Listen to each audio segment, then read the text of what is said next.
जय राधा माधवा कुंज बिहारी।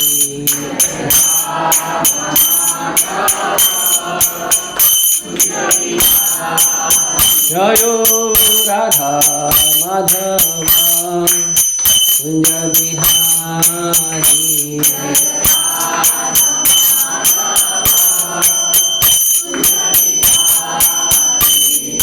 भक्ति जन वल्लभा गिरिवरधारी।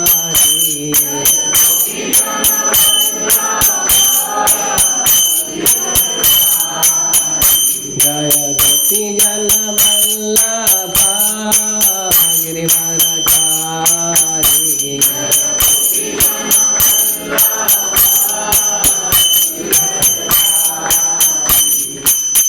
यशोदानंदन ब्रज जनरंजन।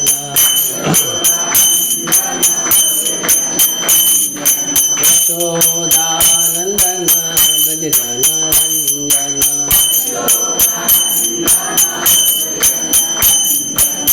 यमुना तीरा वनचारी। यमुना तीरा वनचारी।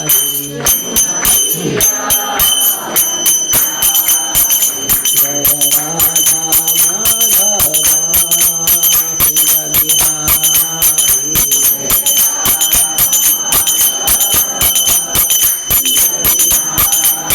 जय राधा माधवा कुंज बिहारी।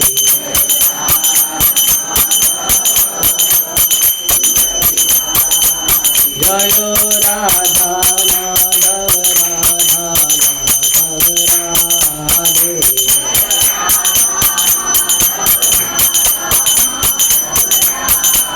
जय सीताराम लक्ष्मण हनुमान सीताराम लक्ष्मण हनुमान।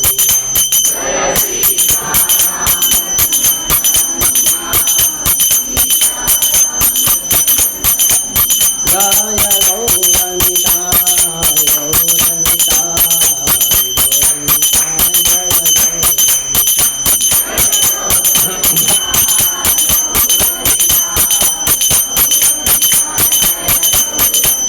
जय राधा रस बिहारी राधा रस बिहारी राधे।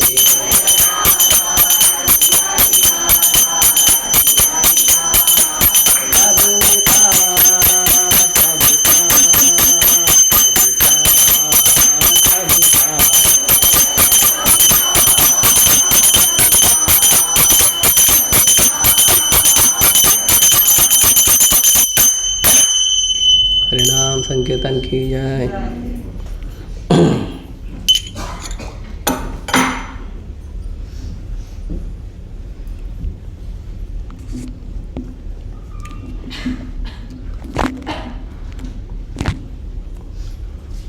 ओम नमो भगवते वासुदेवाय। ओम नमो भगवते वासुदेवाय। ओम नमो भगवते वासुदेवाय। ओम अज्ञानतिमिरन्धस्य ज्ञानाञ्जनशलाकया चक्षुरुन्मीलितं येन तस्मै श्रीगुरवे नमः। श्रीचैतन्यमनोभीष्टं स्थापितं येन भूतले स्वयं रूपः कदा मह्यं ददाति स्वपदान्तिकं। वन्देऽहं श्रीगुरुः श्रीयुतापदकमलं श्रीगुरून् वैष्णवांश्च। श्रीरूपं साग्रजातं सहगणरघुनाथान्वितं तं सजीवं साद्वैतं सावधूतं परिजनसहितं कृष्णचैतन्यदेवं श्रीराधाकृष्णपादान् सहगणललिता श्रीविशाखान्वितांश्च। नमो विष्णुपादाय कृष्णपृष्ठाय भूतले श्रीमते भक्तिवेदान्तस्वामिनिति नामिने। नमस्ते सारस्वते देवे गौरवाणी प्रचारिणे निर्विशेष शून्यवादी पाश्चात्यदेशतारिणे। नमो विष्णुपादाय कृष्णपृष्ठाय भूतले श्रीमते भक्तिसिद्धान्त सरस्वतीति नामिने। श्रीवार्षभानवी देवी दयिताय कृपाब्धये कृष्णसम्बन्ध विज्ञानदायिने प्रभु माधुर्य उज्ज्वल प्रेमाढ्य श्रीरूपानुग भक्तिदा श्री गौर करुणाशक्ति विग्रहाय नमस्ते। नमस्ते गौरवाणी श्रीमूर्तये दीनतारिणे रूपानुग विरुद्धा सिद्धांत द्वांतहारिणे।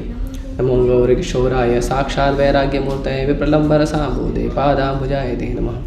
नमो भक्ति विनोदाय सच्चिदानन्दनामिने गौरशक्तिस्वरूपाय रूपानुगवराय ते गौर आविर्भाव भूमिस्थं निर्दिष्टा सज्जन प्रिया वैष्णव सार्वभौम श्री जगन्नाथाय ते नमः।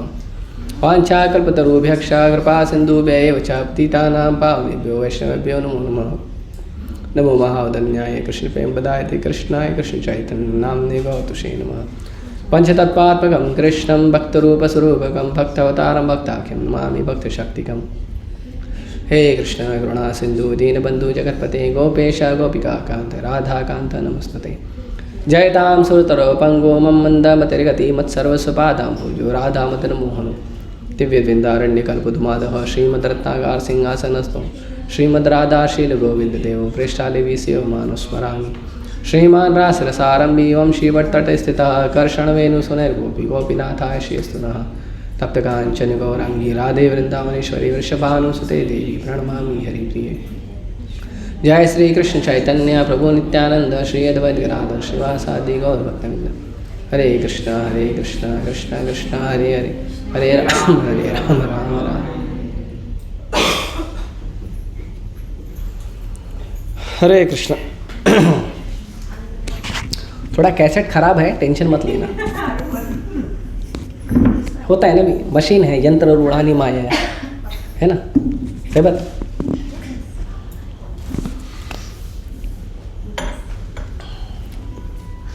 आज का विषय क्या है?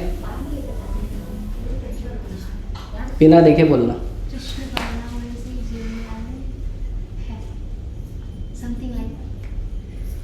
समथिंग समथिंग बिना देखे बोले माता जी, देख के नहीं बोलना है। बोलो, आपने तो बनाया है ना, क्या है? कृष्ण बिना कहीं आनंद नहीं है। कृष्ण बिना, कृष्ण के बिना आपको 70 नंबर मिलेगा, 100 नहीं मिलेगा। और ठीक है, देखो क्या लिखा है, ये चुरा के देख रही है, जैसे अपने कॉलेज में कॉपी करती थी ना, वैसे ऐसे चुरा के देख रही है। तो कॉपी का पार्टनर भी होता है ना।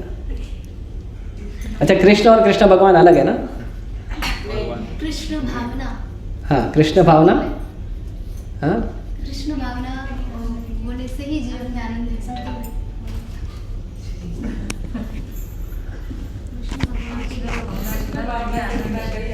हाँ, कृष्ण भावना के बिना कहीं आनंद। हालांकि ये काम नीलांबर प्रभु का है, पर बैकग्राउंड में थोड़ा मैं भी करता हूँ। क्या है ना, जब मेन बैट्समैन ठीक से परफॉर्म नहीं कर पाता है या जो बैक बैट्समैन है उसको मौका मिलता है तो छक्का लगा देते हैं। मैं बैक बैट्समैन हूँ, मेन बैट्समैन नहीं।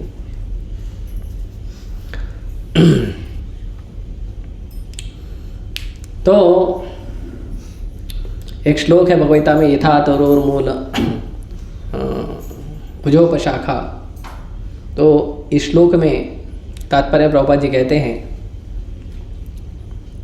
कि दुनिया कैसी है, ये दुनिया है उल्टी, हमको सीधी लगती है, पर यह दुनिया कैसी है? उल्टी है। और तरोर मूलम, जो उस पेड़ की जड़ है, मूल, वो मूल क्या है पता है? कृष्ण। पेड़ की जड़ क्या है? कृष्ण। ये पूरा संसार कहाँ से निकला है? जन्माद्यस्य संसार निकला है कृष्ण से। तो पूरे संसार का नहीं, पूरे अनंत ब्रह्मांड का जो जड़ है वो भगवान कृष्ण है। तो भगवान कृष्ण जड़ है, ब्रह्मा जी उसके तने हैं। तना मतलब होता है ट्रंक, तना होता है ना, जड़ के एग्जैक्टली ऊपर शाखा के नीचे क्या होता है? उसको तना बोलते हैं, ट्रंक इंग्लिश में बोलते हैं। वो ब्रह्मा जी हैं, शिव जी हैं थोड़ा उसके ऊपर। उसके बाद अलग अलग शाखाओं में अलग अलग देवी देवता हैं, फिर अलग अलग ब्रह्मांड है, ब्रह्मांड के अंदर अलग अलग ग्रह हैं, फिर अलग अलग ग्रहों में अलग अलग नियम हैं। कोई परिवार का सेवा करता है, कोई मनुष्य का सेवा करता है, सब अलग अलग सेवा करते हैं सबका। तो ये जो सेवा का भाव है, ये सेवा का भाव शुरू होता है मैं और मेरा। मैं और मेरा से ये शुरू होता है। सबसे पहले इंसान जब दुनिया में आता है तो वो मैं करता है। मुझे याद आया, रुक्मिणी कृष्ण प्रभु दिल्ली में भक्त हैं, बहुत सीनियर वरिष्ठ भक्त हैं, शायद महाप्रभु जी का भी संन्यास भी होने वाला है। बता रहे थे कि जब कोई जीव संसार में आता है, जब पहले बार बोलना शुरू करता है तो क्या बोलता है? माँ और पापा को क्या बोलता है? ममा पाप, है ना? मम्मी को ममा और पापा को पापा। तो वो क्या बोलते हैं? ममा पापा मतलब संस्कृति में ममा मतलब मेरा और पाप मतलब पाप। तो धन्यवाद भगवान का आशीर्वाद देने के लिए। आवाज़ नहीं निकल रही थी, अभी निकलेगी। धन्यवाद प्रेम प्रभु का विशेष धन्यवाद। प्रेम प्रभु के लिए एक बार जोर से बोलेंगे हरि बोल। धन्यवाद। देखो इसमें भी मेरा है, क्योंकि मुझे माला पहना है इसके लिए मैंने हरि बोल बुलवाया। किसी और को पहना होता तो नहीं बुलवाता शायद। बोलता है डिस्टर्ब मत करो, चुपचाप बैठो। सब आसक्ति है ना, आसक्ति है लेकिन जा नहीं सकती। आसक्ति है जा नहीं सकती, उसको आसक्ति बोलते हैं। रोजी बता रहे थे कि बच्चा जब माँ और पापा बोलना सीखता है तो बोलता है ममा पाप। तो ममा मतलब मेरा, पाप मतलब पाप। तो माँ बाप को अच्छा लगता है, वाह देखो बेटा माँ बाप बोलना सीख गया। नहीं, वो बोल रहा है मेरा पाप है जो आया हूँ यहाँ पे। क्या बोलता है वो? मेरा पाप है जो आया हूँ यहाँ पे। पाप नहीं होता तो क्यों आता? प्रभुपाद जी कहते हैं अगर आप पापी नहीं हो, अगर आप पुण्यकारी हो, शुद्ध भक्त हो, तो आप यहाँ कर क्या रहे हो? कोई व्यक्ति बोलता है मैं बहुत अच्छा व्यक्ति हूँ। अच्छा, तो यहाँ क्या कर रहे हो? अच्छा मतलब भगवान के धाम में। जो व्यक्ति भगवान के धाम में वही अच्छा है, बाकी लोग थोड़ी अच्छे हैं। इंद्र, चंद्र, वरुण, वायु, देवता, किन्नर, गंधर्व, चारण, विद्याधर, ब्रह्मा, मुनि और क्या कहते हैं पित्र, जितने भी अलग अलग हैं, अतल, सुतल, तलातल, रसातल, जितने भी लोगों पे जो भी रहते हैं वो कोई भी शुद्ध नहीं है। हमको लगता है कि हम जिस देवी देवता को पूजा करते हैं, जिस देवी देवता का बढ़िया भजन करते हैं, वो देवी देवता बहुत महान है, जो हमको कृपा करेगा, आशीर्वाद देगा, वो बहुत आशीर्वाद बहुत अच्छा है। नहीं, वो गलत है, आपका धारणा गलत है। क्यों? क्योंकि देवी देवता ही टेम्पररी है। जिस दिन उनका स्वर्ग में ड्यूटी खत्म, उस दिन उनके द्वारा दिया गया आशीर्वाद भी खत्म। किसी देवी देवता के पास आप जाओगे, उससे आपने आशीर्वाद मांगा, वो देवी देवता का अच्छा वो चलो वो ड्यूटी खत्म होएगा तो भी जिस दिन हिरण्यकशिपु, हिरण्याक्ष, बलि महाराज कोई आक्रमण भी कर दिया ना, उस दिन भी उनको पद से हटना पड़ता है। फिर वापस पावर खत्म, फिर जाओ तपस्या करने हिरण्यकशिपु की तरह 36,000 साल दोनों हाथ ऊपर करके ओम ब्रह्मदेवाय नमः। ब्रह्मदेव बोलेंगे अभी वेकेशन पे हूँ, बाद में आके देता हूँ। तो जितने भी देवी देवता हैं, जो भी हैं, उनमें से कोई शुद्ध नहीं है। ब्रह्मा जी सतोगुण से पूरी तरह बने हुए हैं। उनका शरीर, जो हमारे शरीर में तत्व होते हैं, तो उनके शरीर में जो तत्व है वो पूरा सतोगुण है। सतोगुण मतलब माइंड नहीं सॉरी बुद्धि, पूरा बुद्धि से उनका शरीर बना हुआ है। लेकिन फिर भी मोहित हो जाते हैं। मोह्यन्ति यत् सूरयः, भगवान की लीला से मोहित हो जाते हैं। तो हर व्यक्ति जो इस संसार में है, हर व्यक्ति क्या है? हर व्यक्ति पापी है। एक पुराना गाना था बॉलीवुड का, जिसने पाप ना किया हो जो पापी ना हो। हाँ, जो पापी ना हो। तो वो बोल रहे थे कि अगर आप किसी को पापी बोलते हो तो पहले ये चेक करो आप पापी हो या नहीं। है ना। वो बोलता है इस पापी को आज सजा देंगे हम लोग सब मिलके, लेकिन जो पापी नहीं है वो पहला पत्थर मारेगा। पहला पत्थर कौन मारेगा? जिसने कोई पाप नहीं किया जीवन में। ऐसे हम लोग दोष देखते हैं, ये लड़का ऐसा है, वो लड़की ऐसी है, वो प्रभु जी ऐसे, वो माता जी ऐसी है। ठीक है, आप कैसे हो? कमलोचन प्रभु यहीं पे इसी जगह पे क्लास दिए थे भगवद्गीता के ऊपर। प्रभु जी बता रहे थे हमारा मन इतना गंदा है, इतना गंदा है, इतना गंदा है कि अगर कोई व्यक्ति हमको हमारा मन दिखा देना तो हम कोमा में चले जाएंगे, इतना गंदा है। दूसरे की बात ही क्या करें, हमारा मन ऐसा है। दूसरे को क्या चेक करने जाएंगे, तुमने क्या पाप किया है, क्या अपराध किया है। ये हमारा परिस्थिति है। उस संसार में हर व्यक्ति ऐसा ही है, हर व्यक्ति थोड़ा कम थोड़ा ज़्यादा। हाँ, उसमें और एक लाइन है, कोई है चालाक, कोई बोलो, कोई है चालाक आदमी, कोई सीधा साधा। हाँ, हम में से हर एक है पापी, कोई थोड़ा कम थोड़ा कोई। देखो बरोबर एकदम शास्त्र का वर्ड निकाला है। अच्छा है, गाना बनाने वाला शायद थोड़ा पढ़ा होगा कभी गलती से, पढ़ते तो है नहीं वो लोग, गलती से पढ़ा हो। तो हम लोग सब पापी हैं, लेकिन कोई थोड़ा है कोई ज़्यादा है। किसी ने कम पाप किया है, किसी ने ज़्यादा किया है, लेकिन किया सबके हाथ गंदे हैं, रंगे हैं हाथ सबके पापों से। तो इस संसार में जब हम आते हैं तो आते साथ पहले तो हमारी सेवा की जाती है, और सेवा करते समय भी सेवा करने वालों का ये भाव होता है बड़ा होगा तो मेरा सेवा करेगा।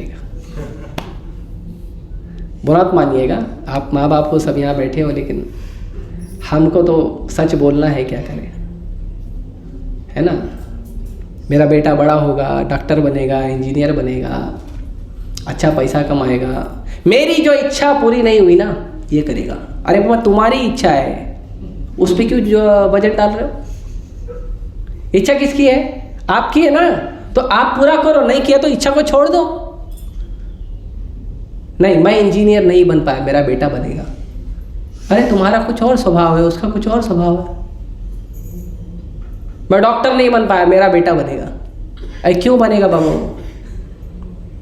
वो जन्म लेते अगर उसको पता चले कि मेरा पापा चाहता है मेरे को डॉक्टर इंजीनियर बनाना, कैसा दुख लगेगा उसको। और लगता ही है, 20 किलो का बच्चा होता है, 30 किलो का बैग होता है, हाँ? और बच्चों की हाइट बैग से ही कम हो जाती है, बहुत बोझ डालते हैं।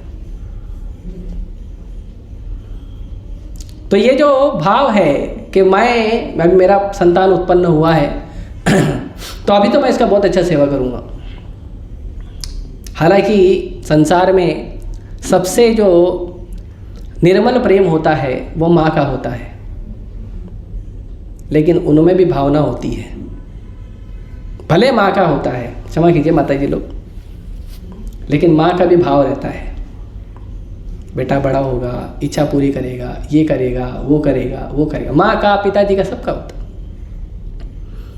फिर व्यक्ति बड़ा होता है तो शुरू करता है परिवार की सेवा करना, भाई का, बहन का, माँ का, पिताजी का। फिर थोड़ा और बड़ा हो गया, थोड़ा फ्रेंड वगैरह बन जाते हैं, दोस्त बन जाते हैं, तो मित्रों का सेवा करता है, कहीं खेलने जाता है उनका हेल्प करता है, कोई दोस्त मिल गए, है ना। फिर फ्रेंडशिप डे मनाते हैं, है ना, अगस्त के फर्स्ट वीक ऑफ संडे, हाँ संडे, पहला रविवार अगस्त का मनाते हैं। तो इस तरह से पहले मित्रों का सेवा करता है। फिर मित्रों में भी 2 प्रकार के मित्र हो जाते हैं, एक होता है गर्लफ्रेंड, एक होता है बॉयफ्रेंड। फ्रेंड है ना, दोनों भी फ्रेंड है। तो फिर उनका अलग अलग अनेकों प्रकार से जो भी विधि विधानों से, साज सामग्री से, यथाशक्ति तथा भक्ति उनकी सेवा करते हैं, है ना। जो भाव होता है, जो भी भाव होता है, सबका अलग अलग भाव होता है, तो उनकी सेवा करते हैं। फिर थोड़ा बड़े होते हैं, विवाह हो जाता है, पत्नी बच्चों का करते हैं, फिर बड़े होते हैं तो समाज का भी सेवा देखते हैं, बोले चलो ठीक है अभी मेरा हो गया, माता पिता हो गए, मित्र हो गए, गर्लफ्रेंड बॉयफ्रेंड हो गए, पति पत्नी बच्चे हो गए, अब समाज का भी थोड़ा देखेंगे, सार्वजनिक कार्य करेंगे। और सार्वजनिक कार्य करते हैं, समाज के लिए कार्य करते हैं, समाज का भी कुछ करते हैं। उसके बाद कुछ लोग और थोड़ा ऊंचा सोचते हैं।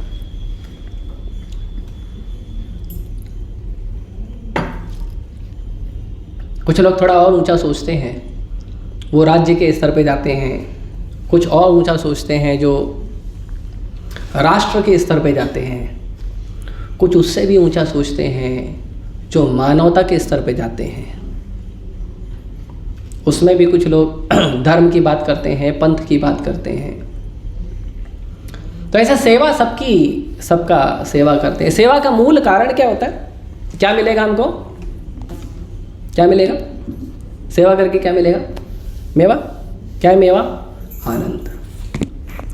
हमको लगता है कि हम इसका सेवा कर रहे हैं, तो इस व्यक्ति का सेवा करके मुझे जिस वस्तु की आपूर्ति होगी, भले केवल सेवा करने से जो खुशी मिल रही है, या सेवा करके मुझे कुछ उसके बदले में, सेवा के बदले में कुछ मिलेगा वो, या कुछ वो सोचता है इस तरह से कि सेवा के बदले में क्या मिलेगा, या जो भी उसका भाव होगा, सेवा करके उसका मन संतुष्ट होता होगा, उसकी बुद्धि के अनुसार जो उत्तम सेवा है वो कर रहा है और उसकी बुद्धि संतुष्ट होती है, तो अलग अलग प्रकार से वो सेवा करता है। लेकिन इन सब में एक चीज़ कॉमन है, एक चीज़ कॉमन है जो वो सारा सेवा कर रहा है। पता है क्या है वो? शुरुआत मेरा भाई मेरी बहन, मेरे माता मेरे पिता, मेरा मित्र मेरी गर्लफ्रेंड, मेरा बॉयफ्रेंड, मेरा सोसाइटी, मेरा राज्य, मेरा राष्ट्र, मेरा देश, मेरा धर्म, मेरी दुनिया। मैं क्योंकि मानव हूँ इसीलिए मानवता, क्योंकि मैं मानव हूँ। पशुओं पे अत्याचार होगा वो नहीं दिखेगा। आपको मानवता की सेवा क्यों करनी? क्योंकि आप मानव हो। तो क्योंकि मैं मानव की योनि में हूँ इसीलिए मानव की सेवा करनी। उसमें भी अभी डिवाइड हो गया है। वुमन जो स्त्री मानवाधिकार अलग, पुरुष का तो अभी बना नहीं है, देखेंगे मोर्चा निकालेंगे बाद में बनाएंगे। तो पुरुष का मतलब टोटल ले लिया उसको। तो उसमें भी क्योंकि मैं स्त्री हूँ इसीलिए स्त्री मानवाधिकार होना चाहिए, मैं पुरुष हूँ इसके लिए पुरुष के हिसाब से जो भी है मानवाधिकार। इन सब में क्या कॉमन है? मैं और मेरा। सब में एक ही चीज कॉमन है, मैं और मेरा। कृष्ण ऐसा बोलते हैं भगवद गीता में। कृष्ण कहते हैं सर्व योनिषु कौन्तेय मूर्तय संभवती तासाम ब्रह्म अहद योनिर अहम बीज प्रदापिता। कृष्ण कहते हैं संसार की जितनी योनि है, सर्व योनिषु, जितनी योनि अवेलेबल है, मूर्तया संभवंती है, जितनी भी अवेलेबल है, और उन योनियों में कौन है? भगवान बोलते ब्रह्म है। ब्रह्म मतलब भगवान परम ब्रह्म है और हम ब्रह्म हैं। भगवान परमात्मा है और हम आत्मा है। तो इन योनियों में जितने शरीर हैं, मनुष्य, पशु पक्षी, पानी में रहने वाले, हवा में रहने वाले, जमीन पे रहने वाले, छोटे बड़े उड़ने वाले जितने भी जीव जंतु हैं, भगवान कहते हैं ये सब कौन है? तासाम ब्रह्म अहद योनिर। ये सारे ब्रह्म हैं, ये सारे ब्रह्म हैं, सारे के सारे ब्रह्म हैं। और भगवान कौन है? परम ब्रह्म, परम धाम, पवित्रम परम भगवान। अर्जुन ने कहा भगवद गीता में। प्रभुपाद जी बोलते हैं अगर कृष्ण को स्वीकार करना है तो अर्जुन की तरह स्वीकार करो। अगर आपने अर्जुन की तरह कृष्ण को स्वीकार नहीं किया तो गीता का ज्ञान घुसेगा ही नहीं दिमाग में। गीता का ज्ञान आपके बुद्धि में कभी नहीं आएगा अगर आपने कृष्ण को अर्जुन के हिसाब से नहीं समझा। भगवद गीता के भूमिका या इंट्रोडक्शन के अंदर प्रभुपाद जी ने ये बात बोली है, पढ़ लीजिएगा आप। तो अर्जुन ने कैसे स्वीकार किया भगवान को? परम ब्रह्म, परम धाम, पवित्रम परमम भवान। आप परम ब्रह्म हो, आप ही परम धाम हो, आप ही परम पवित्र हो, और आप ही सुप्रीम पर्सनालिटी हो, परमम भगवान आप ही हो, कृष्ण है और कोई नहीं। अभी अर्जुन ने वहाँ पे बोला तो बाकी देवी देवता को आना चाहिए था ना झगड़ा करने के लिए, गलत बोल रहा हूँ। ठीक है, गीता सुनते टाइम लेक्चर के टाइम पे नहीं आया, लेक्चर के बाद तो आना चाहिए था, युद्ध बाद में करेंगे, पहले बात करो इधर, बोलना चाहिए था ना, नहीं बोले। सारे देवी देवता सुन रहे थे, सारे देवी देवता सुन रहे थे और फूल बरसा रहे थे। तो अगर गलत बोला तो बोलना चाहिए ना, नहीं, किसी ने किसी देवी देवता ने नहीं बोला, ना किसी देवी देवता के शिष्य ने बोला, ना उनके किसी भक्त ने बोला। तो हम ब्रह्म है, भगवान परम ब्रह्म है। एक व्यक्ति मुझे मिला था मध्य प्रदेश में, तो वो बोला कि कृष्ण जो है वो साधारण व्यक्ति है, परम ब्रह्म कोई और है, वो अपना कोई तो भी भगवान दिखा रहा था। सब अपने अपने भगवान पैदा कर लिए, भी क्या करें, पर भगवान सबको पैदा करते हैं, लेकिन अभी कलयुग है ना, कलयुग में इंसान भगवान को पैदा कर रहा है ना, नया नया जनरेशन हो रहा है, मेरा भगवान, ये मेरा भगवान, वो मेरा भगवान। भगवान सबके होते हैं, भगवान मेरा तुम्हारा नहीं होता, लेकिन करेंगे। भगवान के अंदर भी अलग अलग भाषाओं में अलग अलग परिस्थिति के अनुसार भगवान ने जो अलग अलग लोगों को परिस्थिति दी है भजन करने की, उनको लगता है मेरा परिस्थिति ही धर्म है। धर्म क्या है? जो सिस्टम मैं फॉलो कर रहा हूं वही धर्म है, जो सिस्टम दूसरा फॉलो कर रहा है वो अधर्म है। हाँ? इसको पंथ कहते हैं, धर्म नहीं कहते। ये अलग अलग पंथ हैं, अलग अलग रास्ते हैं भजन के, पर वो धर्म नहीं है।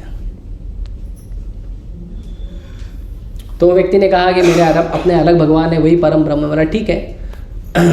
तो मैं बोला लेकिन मेरे को एक डाउट है। बोले क्या? तो मैंने कहा मैंने बचपन से सुना है ओम जय जगदीश हरे, ओम जय जगदीश हरे।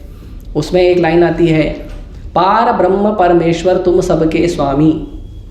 मतलब ब्रह्म के ऊपर जो परमेश्वर है वो कौन है? जगदीश भगवान है। भगवान जगदीश कौन है? भगवान विष्णु, भगवान कृष्ण, है ना। तो फिर मैंने बोला ठीक है, आप सही बोल रहे हो, मैं ऐसा नहीं बोलता हूँ कि आप गलत बोल रहे हो, मैं मानता हूँ आप सही बोल रहे हो। तो आपने और मैंने जो बचपन से पढ़ के वो गलत है क्या? ऐसा मैंने बस इतना ही पूछा।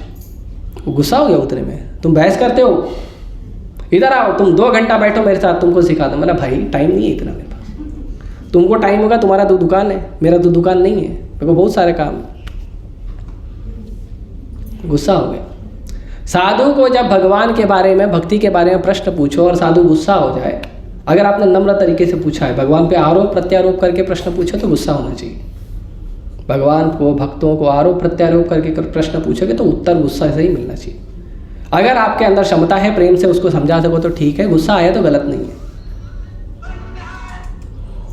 जैसे अंगद ने जवाब दिया था वो गलत नहीं था, हनुमान जी ने जवाब दिया वो गलत नहीं था। क्रोध किया ना, हनुमान जी तो लंका ही जला दिए, है ना। तो भगवान परम ब्रह्म है और ये बात अर्जुन ने स्वीकार करी। और हम लोगों, क्योंकि हम अर्जुन जैसे महान भक्तों के पद चिन्हों पे चल रहे हैं, क्योंकि हम गीता वही पढ़ रहे हैं जो भगवान और अर्जुन का संवाद हुआ है, वही गीता पढ़ रहे हैं, तो इसीलिए हमको उसी को फॉलो करना चाहिए। अर्जुन हमारे सीनियर डिवोटी, उनको फॉलो करना चाहिए। तो संसार के सारे जीव क्या हैं? ब्रह्म। तासाम ब्रह्म अहद योनिर अहम बीज प्रतपिता। तो सारे जो ब्रह्म हैं वो योनि में आ गए। सारे ब्रह्म कहाँ आ गए? योनि में आ गए। सर्व योनिषु कौन थे? जो ब्रह्म है वो योनि में कैसे आ गया? तो भगवान बोलते हैं अहम बीज प्रदोपिता, क्योंकि मैं बीज डालने वाला आदमी हूं। वो जो योनि है, उस योनि में जो आत्मा है वो आत्मा मेन है। शरीर बदलते रहेगा, आत्मा नहीं बदलती। तो जो आत्मा मेन है, वो आत्मा जो बीज है वो है भगवान का अंश। अहम बीज प्रदः पिता, मैं बीज देने वाला पिताजी हूं।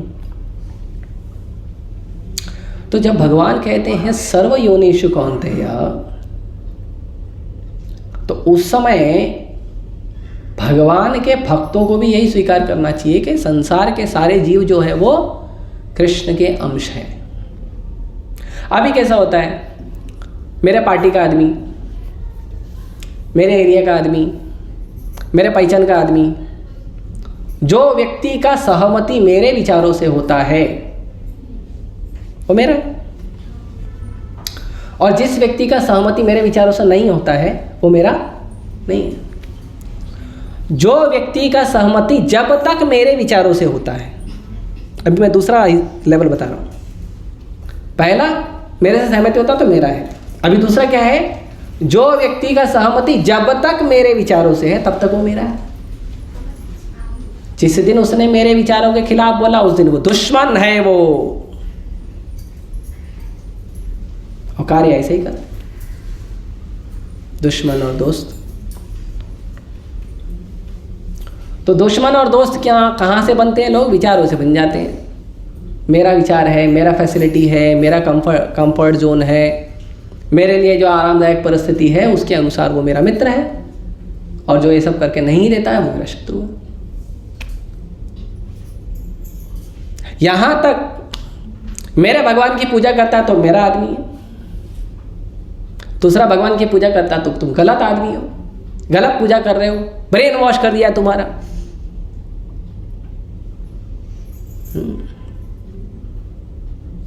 और ये जो द्वेष है ना, करते करते करते करते लोग भगवान तक चले जाते हैं। तुम्हारा भगवान ही गलत है।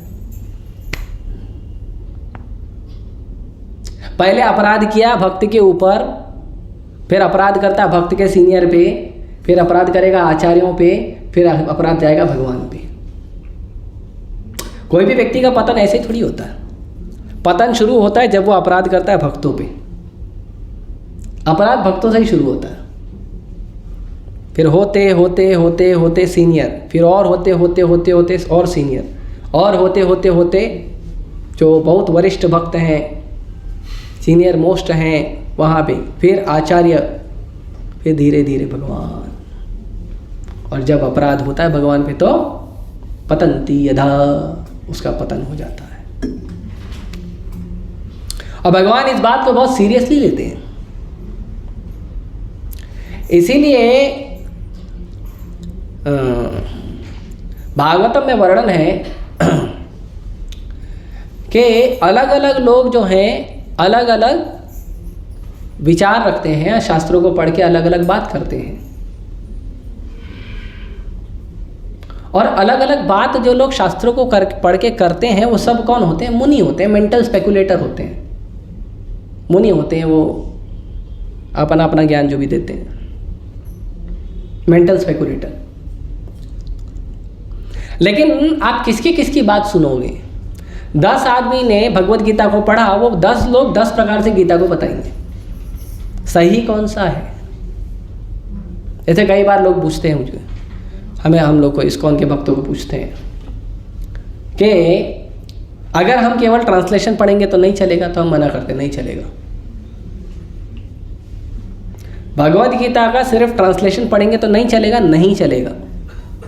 आप लोग भी अगर करते हो तो बंद कर दीजिए, टाइम नहीं है। एक श्लोक पढ़ो तात्पर्य के साथ, एक श्लोक पढ़ो तात्पर्य के साथ। वो एक श्लोक पढ़ने में आप 10 श्लोक पढ़ लोगे बिना तात्पर्य का, लेकिन वो 10 श्लोक बिना तात्पर्य का आपको फायदा नहीं देगा। एक श्लोक तात्पर्य के साथ पढ़ोगे वो फायदा देगा। क्यों? क्योंकि कहते हैं धर्मम स्तु तत्वम निहितम गुहाय महाजनो येन गतः सपंथा। जो धर्म का तत्व है वो बहुत डीप है, आपको ऊपर से पढ़ने पे समझ में नहीं आएगा, बहुत डीप है। उसको निकालने के लिए कोई पावरफुल गोताखोर ही लगेगा। समुद्र में आपको ऊपर ऊपर सादा पानी मिलेगा, मचलता हुआ पानी मिलेगा, थोड़े अंदर जाओगे तो शांत पानी मिलेगा, उसमें मछली होगी, उसमें अलग अलग जीव जंतु होंगे, उसमें अलग अलग पेड़ पौधे होंगे। और नीचे जाओगे तो बड़े बड़े पत्थर मिलेंगे, कोई नाव डूब गई है तो वो सब नाव के अवशेष मिलेंगे। लेकिन जो गोताखोर होते हैं, जो बहुत दक्ष होते हैं, वो उसी समुद्र से मणि निकाल कर लाते हैं। मोती निकाल कर लाते हैं। तो उसी समुद्र से कोई लहरों पे खेलता है, कोई मछली पकड़ता है, कोई अंदर जाकर जड़ी बूटी लेके आता है, कोई समुद्र के बहुमूल्य पत्थर लेके आता है, और कोई लेकर आता है मोती। तो जो मोती लाने वाला व्यक्ति है उसको फॉलो करो। तो शास्त्रों को भी जब व्यक्ति पढ़ते हैं तो लोग ऐसे ही पढ़ते हैं। तो जो मोती लाने वाला वो कौन है? महाजन। महाजनो ये न गतः सपंथा। महाजन लोग लेकर आते हैं मोती। कौन है महाजन? स्वयंभू, नारद, शंभू, ये सब आपको याद होना चाहिए आप लोग को। 12 महाजन के नाम, ठीक है, लिख लेना, गूगल पे लिखोगे तो आ जाएगा 12 महाजन के नाम। स्वयंभू, नारद, शंभू, कौमार, कपिलो, मनु, प्रहलादो, जनको, भीष्म, बलिर्वयासकीरयम। स्वयंभू मतलब ब्रह्मा जी, नारद उनके बेटे, शंभू उनके बेटे शिव जी। इस ब्रह्मांड में शिव जी ब्रह्मा जी के बेटे हैं। इस ब्रह्मांड में, दूसरे ब्रह्मांड का मुझे नहीं पता, लेकिन अलग अलग ब्रह्मांड में अलग अलग लीलाएं होती हैं। तो इस ब्रह्मांड में शिव जी ब्रह्मा जी के बेटे हैं। हालांकि शिव जी का पोजीशन ब्रह्मा जी से ऊपर है। शंभू, उसके बाद चतुर्कुमार, उसके बाद भगवान स्वयं कपिल देव के रूप में। कपिल देव वो क्रिकेटर नहीं, और वो एक मायावादी और एक कपिल देव, वो नहीं, ये दोनों कपिल देव नहीं। कपिल देव, फिर उसके बाद मनु। ब्रह्मा जी के एक दिन में 14 मनु आते हैं, और एक मनु का कार्यकाल जो होता है वह 71 चतुर्युग होता है। जो एक चतुर्युग होता है ना, सत्ययुग, द्वापर, त्रेता, कली, वो एक हुआ। ऐसे जब 71 चलते हैं तब जाके एक मनवंतर होता है। और एक नहीं, जब जब 71 होते हैं, नहीं गलत बोल दिया मैंने, ये एक दिव्य युग है। ऐसे 71 दिव्य युग जब होते हैं तब एक मनवंतर होता है। और वो जो एक मनवंतर है, वो एक मनवंतर के एक मनु होते हैं। अभी जो मनवंतर चल रहा है उनके मनु का नाम है वैवस्वत मनु। इसके पहले थे चाक्षुष मनु, और इसके बाद आएंगे और एक मनु। तो इस तरह से अलग अलग मनु जो है अलग अलग मनवंतर में आते हैं। और वो मनु जो है वो कौन होते पता है? मनुष्यों के पिता। आजकल लोग बोलते मनु ने गलत कहा, मनु ने गलत लिखा, मनु ने कुछ लोगों के बारे में गलत लिखा है। अरे पापा तुम पहले पता तो करो मनु है कौन? तुम्हारा पिताजी है वो। मनु से ही मनुष्य आया है, मनु से ही मानव आया है, तुम उसी मनु को गाली दे रहे हो पिताजी को। क्या करे, कलयुग है, आदत है बच्चों की। गलत संगत मिली तो पिताजी को ही उल्टा सीधा बोल देते। तो मनु महाराज हैं। उसके बाद प्रहलादो, जनको, भीष्म। प्रहलाद महाराज हैं, जनक महाराज सीता मैया के पिताजी। भीष्मदेव, बलि महाराज, प्रहलाद महाराज के पोते। व्यासकीर, व्यासकीर मतलब व्यास देव जी के बेटे, शुकदेव गोस्वामी। अयम मैं, ये श्लोक किसने बोला? यमराज जी ने। तो बोले मैं भी हूँ। तो अगर आप लोग यमराज जी के पास जाओ तो टेंशन लेना नहीं, महाजन है वो। बोलना जाके तो जाते ही बोलना वांछा कल्पतरुभ्यश्च कृपा सिंधुभ्येव च पतितानां पावनेभ्यो वैष्णवेभ्यो नमो नमः। वैष्णव क्या करें, है ना? वैष्णव का आशीर्वाद मिला तो उधर से ही आपका टिकट ऊपर हो जाएगा, नीचे जाते जाते ऊपर निकल जाओगे। लेकिन श्लोक याद रहना चाहिए। नहीं, रघुपति ने क्या बताया था? वो जब मृत्यु का झटका लगा तो भूल गया। मृत्यु का शौक ऐसा लगता है। मृत्यु का झटका कैसा रहता है पता है? पता है मृत्यु का झटका कैसा रहता है? मृत्यु का जो शौक लगता है कैसा लगता है पता है? इलेक्ट्रिक की तरह। पता है नहीं पता? आप में से किसको बिच्छू ने काटा है? बिच्छू है कोई? नहीं? प्रभु जी मुझे। अच्छा, धन्यवाद। भगवान की कृपा है आप बच गए। तो बिच्छू जब काटता है ना बहुत बहुत तड़पता है व्यक्ति, बहुत और तड़पता प्रभु जी मेरे शादी के एक दिन पहले ही काटा था। है। शादी हुई कि नहीं? हुई।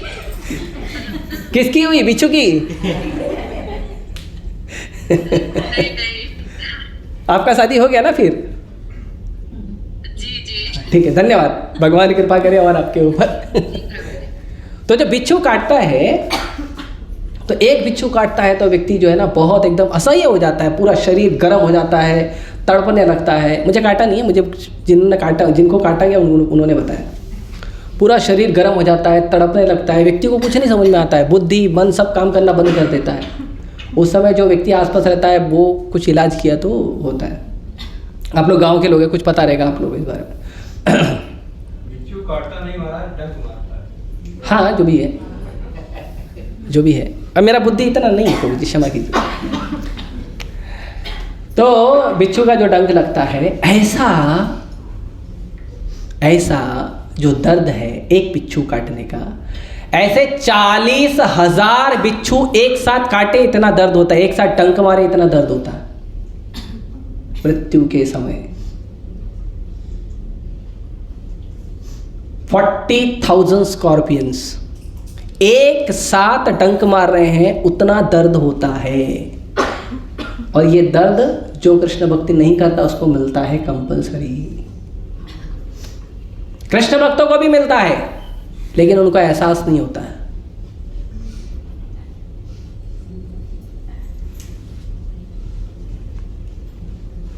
देख लो।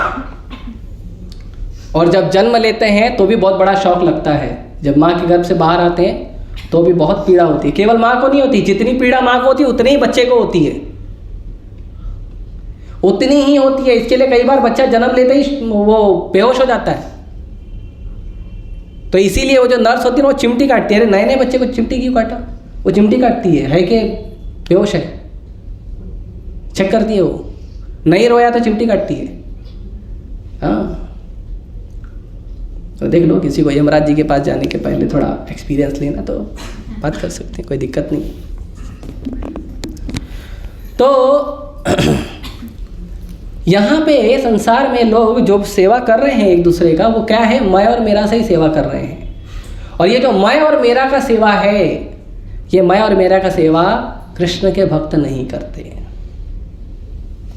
कृष्ण के भक्त अपना पराया नहीं देखते। कृष्ण के भक्त सबकी सहायता करते हैं। नारद मुनि वसुदेव जी के पास भी जाते थे, कंस के पास भी जाते थे, सबके पास जाते थे। नारद मुनि सबके पास जाते थे। और जो नारद मुनि हैं, नारद मुनि ने कई ऐसे भक्तों का उद्धार किया जिन भक्तों के पास जाने के लिए लोग डरते थे। ऐसे भक्तों का उद्धार नारद मुनि ने किया। वाल्मीकि मुनि पहले क्या थे? रत्नाकर डाकू, जाने से डरते थे लोग। एक मृगारी नाम का एक शिकारी था। मृगारी, ये पुराणों की कथा है। कथा का मतलब इतिहास होता है। कथा का मतलब नहीं किसी ने अपने मन से कुछ लिख दिया, नहीं। अपने मन से आप खाली कचरा लिखोगे और कुछ नहीं लिख सकते। पुराणों की जो कथाएं हैं वो परम पवित्र हैं और वो हमको धीरे धीरे भगवान तक लेके आती हैं, तो वो खराब चीज़ नहीं है। तो पुराणों की कथा है कि एक जो मृगारी था, मृगारी नारद मुनि एक बार जंगल से जा रहे थे तो उन्होंने देखा एक खरगोश का बच्चा, छोटा खरगोश का बच्चा,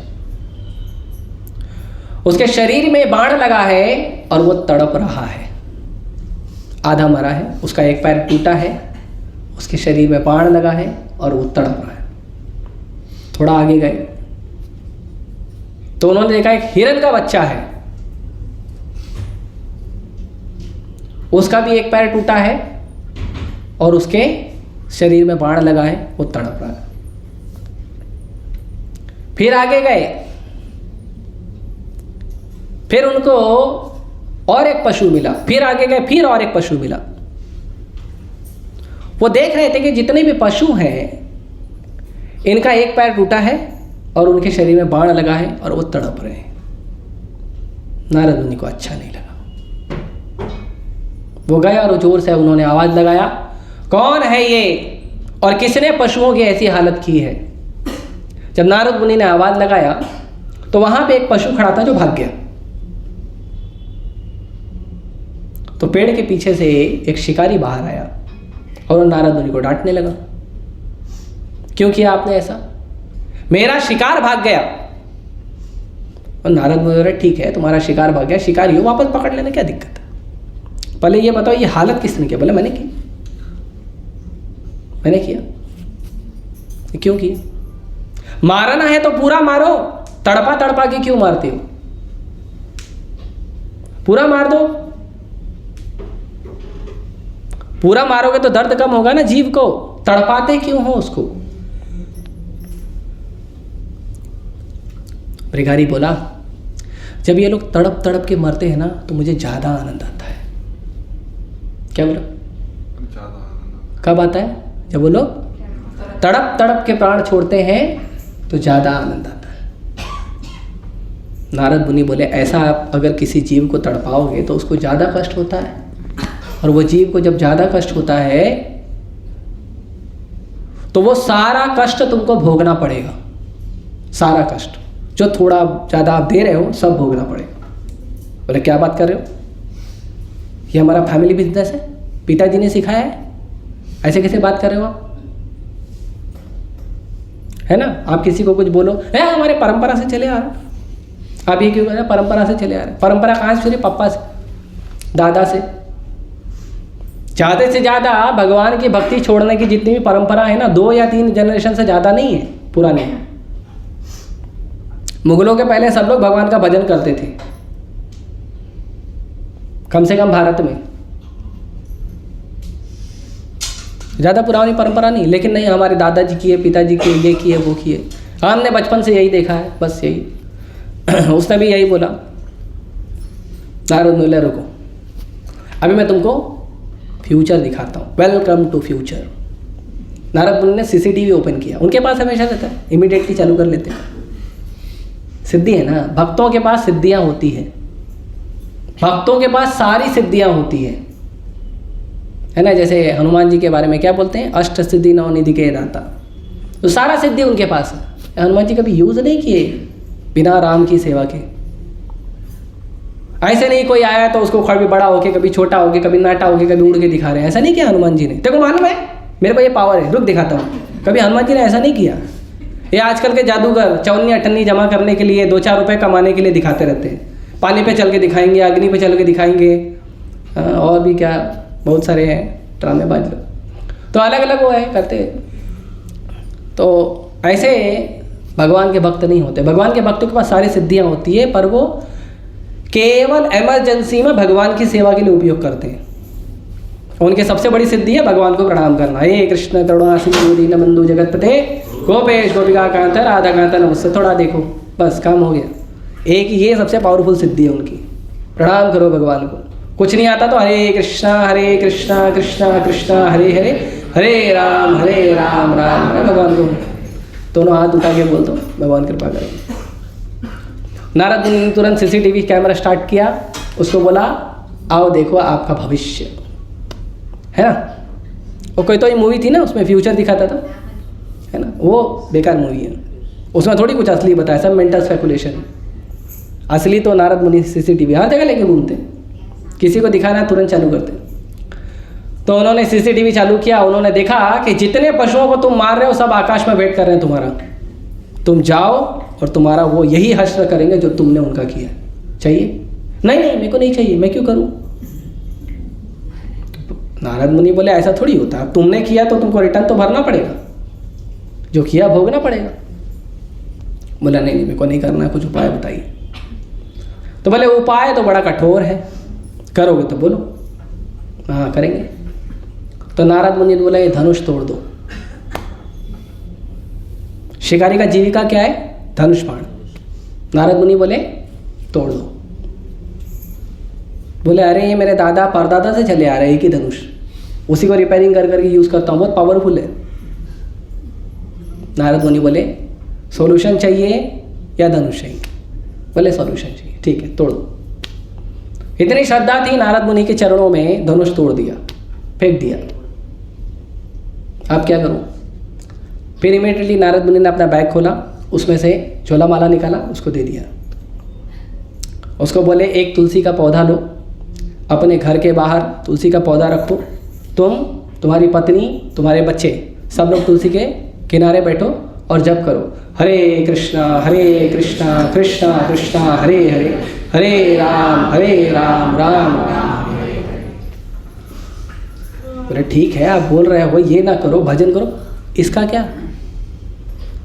भगवान ने जो दिया है कभी भरने नहीं भरता है हमारा टंकी, हमारा पेट, उसका क्या? भजन करने से खाना मिलेगा क्या? नारद बोले डोंट वरी, वो मैं देख लूँगा, तुम जाओ भजन करो। अब नारद मुनि ला के देंगे एवरीडे होम डिलीवरी? जोमेटो वाले तो है नहीं, कहाँ से ला के देंगे? पर नारद मुनि इतने महान भक्त हैं, नारद मुनि ने बोल दिया ना, भगवान ला के देंगे। भगवान के भक्तों में जिसकी अटूट श्रद्धा होती है, वो अगर भगवान के भक्तों का बात मान लिया ना, भगवान करते हैं अरेंजमेंट। कभी डाउट नहीं करना चाहिए, ये करूंगा तो ये हो जाएगा, वो करूंगा तो वो हो जाएगा। मैंने तो थोड़ा सा भरोसा किया था, यहाँ बैठा हूं, 12 साल हो गए, बढ़िया दबा के खा पी रहा हूं।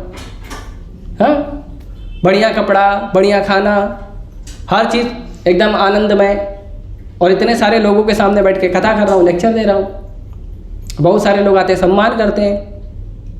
कभी तो मेरे को हुई नहीं, थोड़ा सा भरोसा किया था, मैं तो ज़्यादा किया नहीं। कलयुग की कलुषित बुद्धि कितनी है, थोड़ा सा ही किया, देखो प्रमाण। बोला ठीक है, चले गए घर पे। घर पे गया तो वाइफ ने बोला आज का भोजन, बोले हरे कृष्ण। अरे भोजन हरे कृष्ण मतलब?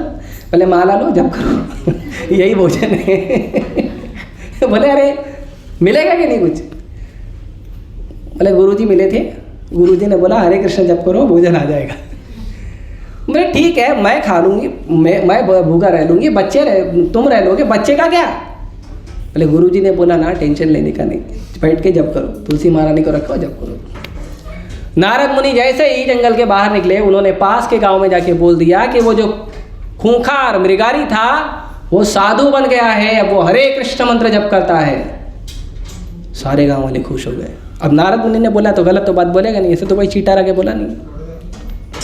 तो गांव वाले क्या किए, बोले चलो जल के देखते तो ये सच में बना है कि नहीं, ये बाजू में धनुष रखा है। तो पहले का कल्चर था, जब कोई साधु के पास जाता था तो खाली हाथ नहीं जाता था, कुछ लेकर जाता था। साधु भगवान का प्रतिनिधि होता है, साधु के पास खाली हाथ नहीं जाना चाहिए, साधु आए तो खाली हाथ बात नहीं करना चाहिए, ये पहले का कल्चर था। अभी तो और महाराज ठीक है, हरे कृष्णा, चलो ठीक है, क्या करेंगे। अगर नहीं कुछ दे नहीं सकते हो तो कम से कम प्रचार में सहयोग करो, साधु को कम से कम प्रचार में सहयोग करो, कुछ तो करो। मन से नहीं तो तन से, तन से नहीं तो धन से, किसी से तो आप सेवा करो, कुछ तो देना चाहिए। कुछ नहीं दे सकते हो आप, धन नहीं दे सकते, तन नहीं दे सकते, मन, कम से कम जो हम रिक्वेस्ट कर रहे हैं कि 2-4 माला जप करो, वो तो करो। अब उसमें का आपका कौन सा नुकसान हो जा रहा है? 2-4 करोड़ रुपए खत्म हो जाएगा 4 माला जप करने में, बताओ। 16 माला जप करना, अरे प्रभु जी 16 माला, ऐसे माउंट एवरेस्ट पे चढ़ने बोल दिया उसको। नहीं प्रभु जी, वो माउंट एवरेस्ट पे एक दूसरी माता जी गई थी, वो मालूम है मेरे को, अरुणिमा सिन्हा। अभी देखता हूँ, मैं बात करूँगा उससे, वो बोलेगी तो माउंट एवरेस्ट चढ़ जाऊँगा, 16 माला नहीं करूँगा। ऐसे लोग हैं। तो 16 माला करने बोलो, वो नहीं करेंगे। बोलो हफ्ते में 1 दिन मंदिर आओ, टाइम नहीं है। और यहीं कोई मित्र फोन किया, चल पार्टी, चलो। क्षमा कीजिए, हमें यहाँ पे सच बोलने के लिए बोला जाता है, बोलना पड़ता है। आपका नहीं, मेरा भी जीवन का ऐसे सच है। आप लोग तो अच्छे भक्त हैं, कभी कभी अपना रिलेशन बोलते रहता हूँ। तो साधु को अगर कुछ नहीं दे सकते तो कम से कम भजन तो दो, 2 माला, 4 माला, 16 माला, आधा घंटा 1 घंटा गीता पढ़ो, उतना तो दे सकते हो। वो देने में क्या कमी है, क्या कठिनाई है, क्या कष्ट है? उसमें भी जितना दे सकते हो उतना तो करो। तो साधु के पास कभी भी जाना चाहिए तो कुछ लेकर जाना चाहिए। तो गांव वाले क्या किए, गांव वाले जाना शुरू किए तो कोई चावल, कोई दाल, कोई कपड़ा, कुछ न कुछ लेके जाना चालू कर दिए। अब आप सोचो गांव के लोग आएंगे तो कितना लेके आएंगे, अब बहुत सारा लेके आए। ये बेचारा सोच रहा था भूख लगी है क्या होगा, तब तक देखा तो गांव के बहुत सारे लोग आ गए। बोला अरे क्या हो गया, अभी तो धनुष बाण भी नहीं है, क्या करूँ। तो इसने देखा हाथ में लाठी डंडा कुछ है नहीं, चाकू तलवार नहीं है, ऐसे ही आ रहे हैं, कुछ बैग वैग में भर के लेके आ रहे हैं, ठीक है, पोटली में, बैग वैग तो था नहीं तक, पोटली में कुछ बैग भर के लेके आ रहे हैं। तो आए तो देखे तो किसी ने चावल दिया, किसी ने दाल दिया, किसी ने कपड़ा दिया, किसी ने मसाला दिया, किसी ने पनीर दिया, बहुत सारा, इतना हो गया, बाप रे ये क्या है क्या है क्या है क्या, पूरा एकदम गोवर्धन हो गया। तो गांव वाले बोला इसका क्या करूँगा मैं, बोले कुछ नहीं, हमको तो नारद मुनि ने बताया तुम भजन करते हो, तुम साधु हो गए और साधु को तो देना चाहिए, तो हम आके दे रहे हैं। बोला ठीक है, 16 माला तो करना पड़ेगा। तो मृगारी ने भजन तो चालू रखा, पत्नी को बोला अब आप कुकिंग चालू करो और मास कुकिंग चालू करो और फूड फॉर लाइफ चालू करो, इतना तो हम खाएंगे है ना। आज ये गांव के आए, कल दूसरे गांव के आएंगे, परसों तीसरे गांव के आएंगे, तो हम कितना खाएंगे, तो आया तो वेस्ट करेंगे नहीं। तो कुकिंग चालू करो, 2-4 गांव के आदमी को ले लो और फूड फॉर लाइफ चालू करो। तो जो मृगारी खुद के खाने का टेंशन ले रहा था, परिवार के खाने का टेंशन ले रहा था, वह पूरी दुनिया को खिला रहा है।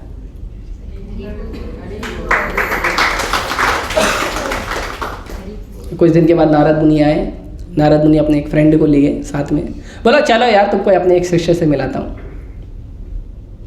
तो पर्वत मुनि बोले कौन, बोले एक शिकारी था, मैंने उसको थोड़ा समझाया था भजन करने, मेरे सामने तो चालू कर दिया था, चल के देखते हैं क्या कर रहे हैं। हम लोग भी कभी कभी ऐसे करते हैं, फ़ोन लगाते हैं, अरे कृष्णा प्रभु क्या कर रहे हो, प्रभु जी कॉलेज में हो, माला कर रहे हो कि नहीं, हाँ नहाता हूँ उस दिन करता हूँ, मतलब एक बार ऐसे हो गया था एक बार ऐसे हो गया था हॉस्टल में, ठंडी का टाइम था, तो हम पूछे कि माला करते हो, हाँ करते।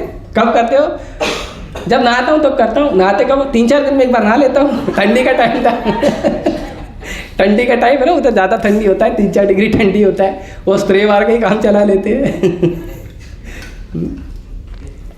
तो नारद मुनि आए पर्वत मुनि के साथ। तो नारद मुनि को दूर से देखा मृगारी ने, तो देखा तो बहुत खुश हो गया।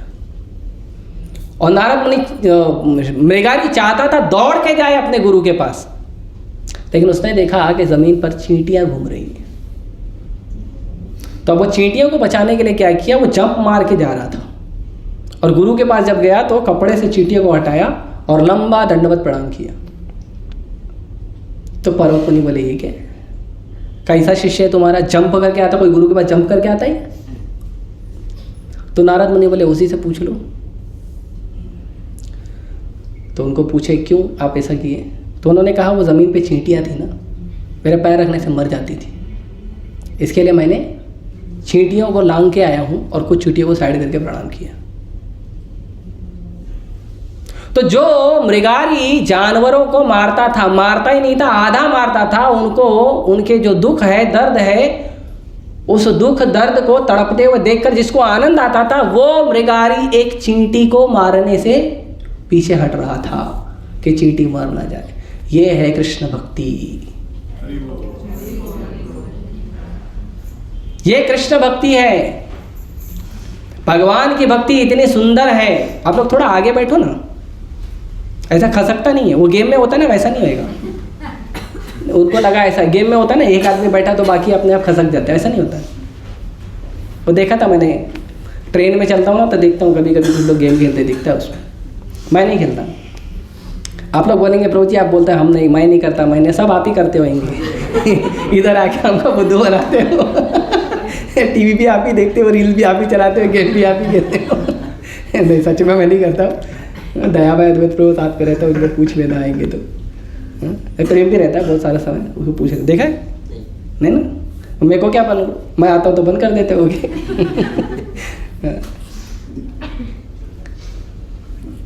तो प्रभुपाद जी बताते हैं कि संसार में लोग व्यक्ति जिसको अपना बोलते हैं, उसको मित्र बोलते हैं, संबंधी बोलते हैं, और जिसको पराया बोलते हैं उस व्यक्ति को शत्रु बोलते हैं, उस व्यक्ति को मारने तक के भाव रखते हैं। और अगर बहुत अच्छा व्यक्ति है, बहुत सदाचारी है, तो मनुष्य लेवल तक तो वह प्रयास करता है, लेकिन जानवरों को मरने के लिए कत्ल खाने छोड़ देता है। और कुछ लोग एनिमल लवर हैं और रहते भी एनिमल की तरह हैं। हाँ, मैंने कुछ लोगों को देखा हूँ, एनिमल लवर, इतना ज़्यादा लव करते कुत्ते के साथ ही सड़क पे सो जाते हैं। देखा है भाई, मुझे लगा गरीब होएगा, नहीं, एनिमल लवर, महान आत्मा है आप। अभी उस समय अगरबत्ती दिया था नहीं, पूजा कर लेते थे। इतना महान आदमी, कुत्ते के साथ, बकरी के साथ, जो भी है उधर ही प्यार करते करते नींद आ जाती है। बहुत प्यार करते हैं ना जानवरों को, थक जाते हैं, नींद आ जाती है। तो एनिमल लवर हैं, कुत्ता को प्यार करेंगे, बिल्ली को प्यार करेंगे और जानवरों को प्यार करेंगे, गाय को मरने के लिए छोड़ देंगे, बकरी को मरने के लिए छोड़ देंगे, मछली को मरने के लिए छोड़ देंगे, अंडे को मरने के लिए छोड़ देंगे। अंडा क्या है? गर्भ है। क्या है अंडा? गर्भ है, उसमें एक जीव ने जन्म भी नहीं लिया है। पापा जी बोलते हैं कि अगर आपने किसी व्यक्ति का भ्रूण हत्या किया है, गर्भपात किया है, अबॉर्शन किया है, तो जितने जीव का आपने किया है उतने जन्म आप सूर्य नहीं देख पाओगे, आपका भी भ्रूण हत्या होगा, क्योंकि प्रकृति का नियम बड़ा कठोर है। जितना जन्म आपने किया है, जितने जीवों को आपने किया है, उतने जन्म होगा। इसीलिए जो बोलते हैं ना, भारत में पहले ऐसा होता था, पुरुष लड़कों को पसंद किया था, लड़कियों को अबॉर्शन किया जाता। कहाँ लिखा है बताओ? एक इतिहास, एक पुराण दिखाओ। जब मॉडर्न टेक्नोलॉजी आई ना, तब किया जाने लगा, पहले नहीं किया जाता था। स्त्रियों को मार दिया जाता था, लड़की स्त्रियों को मार दिया जाता था। सब झूठ है, सब झूठ है, सब गलत है। दुष्प्रचार किया गया है सनातन धर्म को खराब करने। और हम लोग बुद्धू, मैं भी, हम लोग बुद्धू मान लिए जो उन लोगों ने बोला सही है, जो टीवी में दिखाया सही है, क्योंकि वो लोग तो सत्यवादी हरिश्चंद्र की परंपरा से आते हैं, है ना। वेद और पुराण में लोग झूठ बोलते हैं, गलत बोलते हैं, लेकिन जो टीवी वाले दिखाते हैं, जो मूवीज वाले दिखाते हैं, वो सत्यवादी हरिश्चंद्र की परंपरा से आते हैं, और हमने गलत मान लिया। आप पढ़िए शास्त्रों को, पुराणों को, कहीं एक रेशा भी नहीं मिलेगा इसका कि जीव हत्या होती हो, बलि प्रथा होती हो, ये सब कहीं नहीं है। और जो है उसका ऐसा रीजन है कि उस रीजन को जान के आप भी करोगे। तो किसी जीव को नहीं मारा जाता था, हर जीव पे कृपा की जाती थी, हर जीव पे दया की जाती थी। चैतन्य महाप्रभु के पास एक यात्रा निकली थी, नित्यानंद प्रभु और कुछ सहयोगी लेकर निकले थे यात्रा। तो उस यात्रा में एक कुत्ता भी चल रहा था। तो कुत्ता जो है यात्रा में बहुत देर तक चला।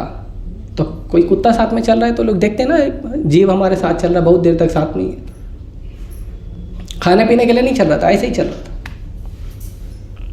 तो जो यात्रा के कोऑर्डिनेटर थे, उनका नाम नहीं पता है, महान भक्त है वो, चैतन्य चैतन्य महाराज ने। किसी को नाम पता है कौन थे वो? ठीक है। तो कुत्ता भी साथ में चल रहा था। कुछ देर के बाद कुत्ता जो है अदृश्य हो गया, दिखाई नहीं, कहाँ गया मालूम नहीं।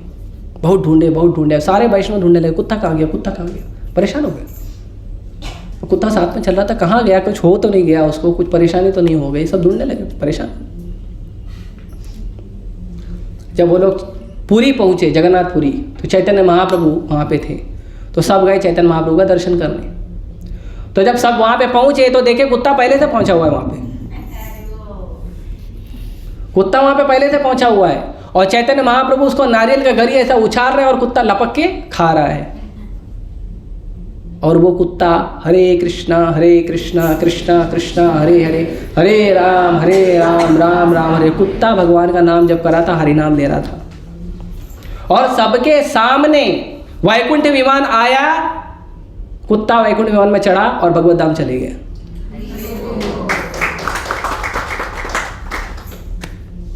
तो ये हरिनाम, ये कृष्ण भक्ति इतना पावरफुल है कि अगर आप हरे कृष्ण महामंत्र बोलते हो तो जो सुन सकता है, बोल सकता है, उसका भी उद्धार होता है, जो नहीं सुन सकता, नहीं बोल सकता, उसका भी उद्धार होता है।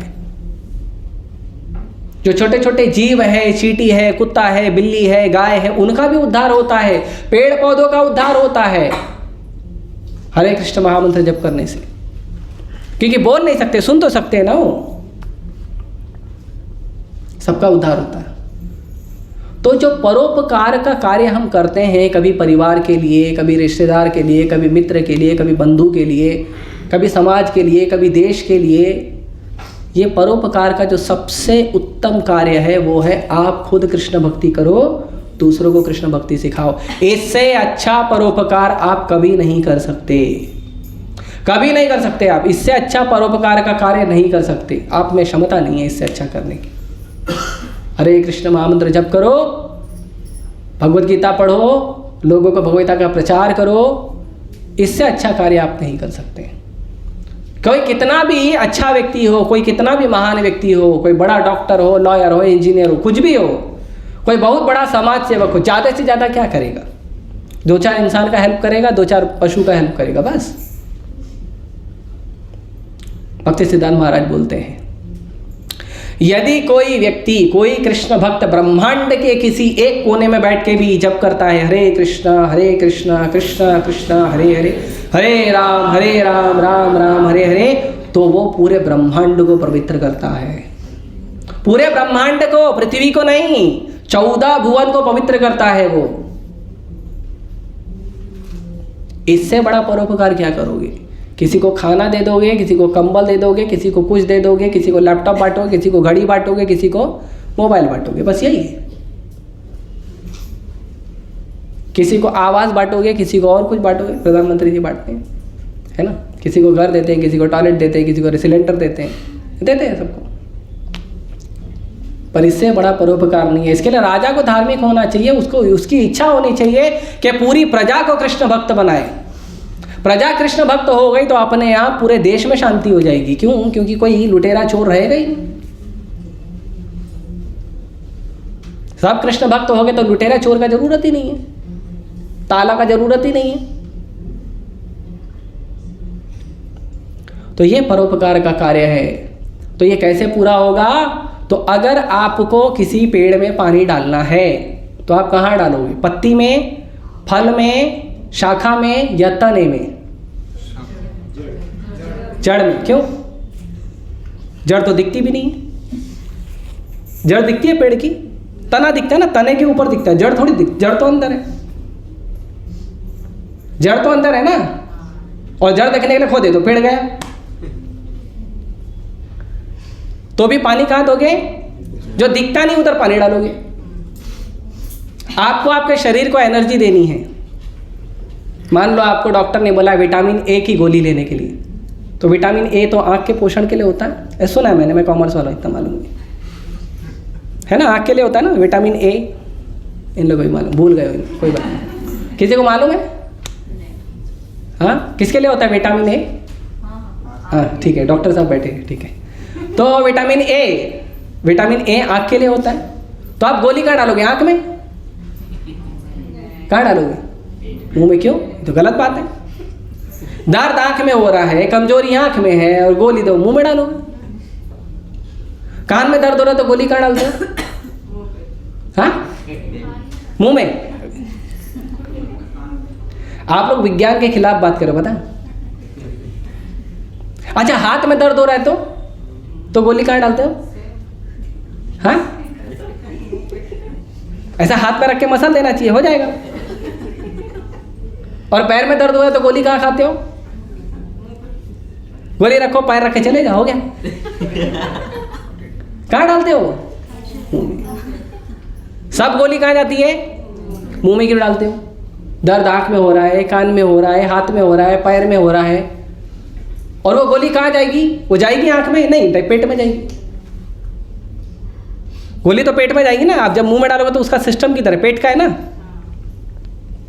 उसका सिस्टम तो नहीं है। आँख की गोली डाला तो ऐसे आँख में गया, कान का डाला तो ऐसे कान में गया, ऐसा है क्या? नहीं ना। फिर तो गड़बड़ है ना, साइंस के हिसाब से तो गलत है ना। मानव का सेवा करो तो मानव का कृपा मिलेगा, जानवरों का करो तो जानवरों का मिलेगा। ऐसा सिस्टम यही है ना।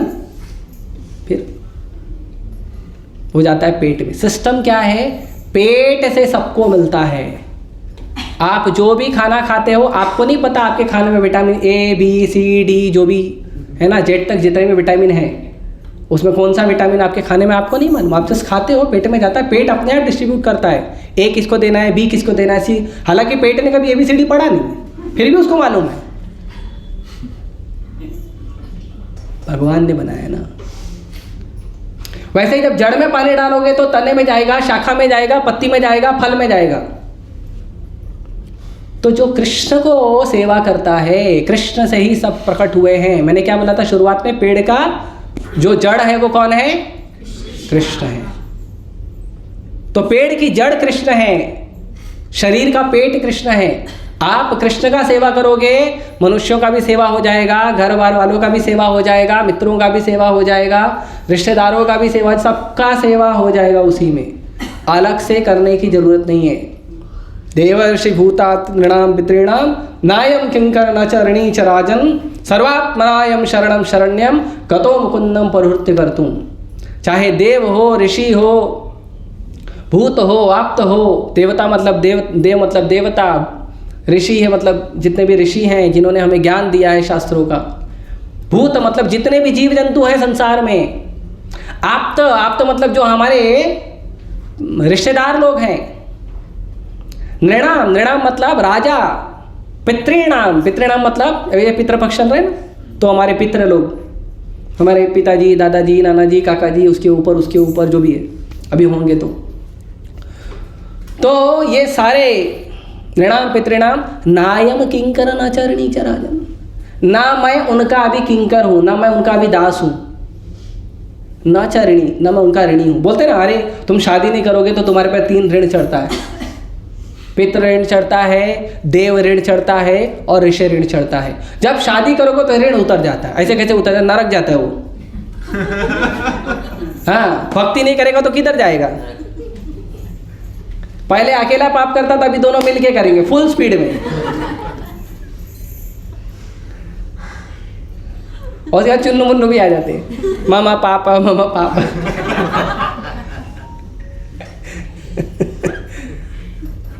और कोई हरे कृष्ण वाला, मेरा बच्चा है, क्या करूं मेरा बच्चा, बच्चे के लिए तो करना पड़ेगा। अरे बच्चे को भी भक्ति दिखाओ, तुम नहीं करोगे वो करेगा तो निकल जाओगे।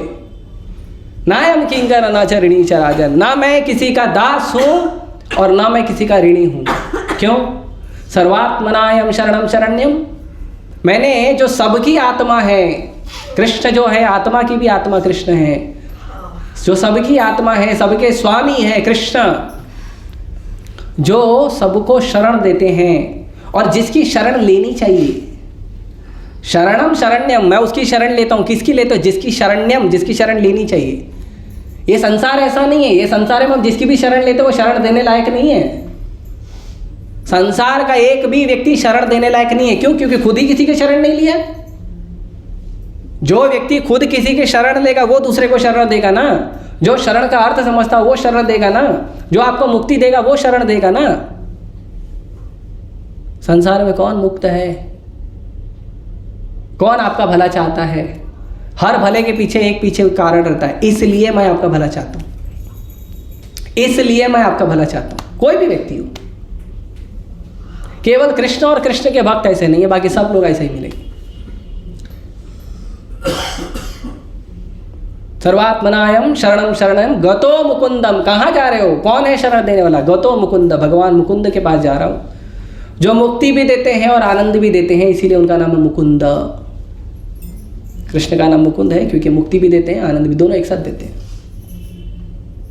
प्रवृत्ति कर तुम, एक बार उनके शरण में गया ना, जितने भी लोगों का नाम लिया हूं सबका जो कृत्य है, जो सेवा है, जो कार्य है, जो कर्म है सबके लिए करने वाला, जो मेरा ड्यूटी है पूरा हो गया। अब मुझे कुछ नहीं करना।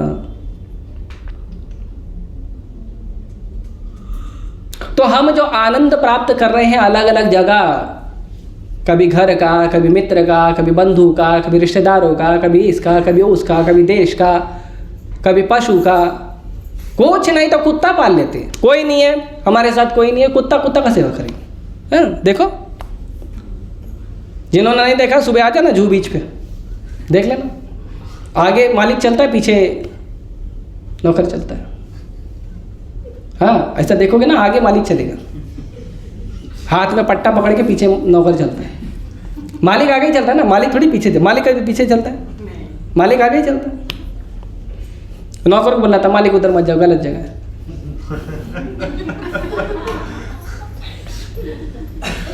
है ना? देख लो, प्रभुपाद जी कहते if you don't serve God you will serve dog. आप भगवान का सेवा नहीं करोगे तो कुत्ते का सेवा करोगे। और देख लो, अमेरिका, लंदन, जापान, यूरोप, ये सब बहुत एडवांस हो गए हैं, इतने एडवांस हो गए हैं, बड़ा बिल्डिंग बना लिए हैं, बड़ा गाड़ी बना लिए हैं, बड़ा कॉलर टाइट करके घूमते हैं। हम पूरे संसार के सबसे समृद्ध देश हैं, और घर में तुम्हारे कौन रहता है? कुत्ता।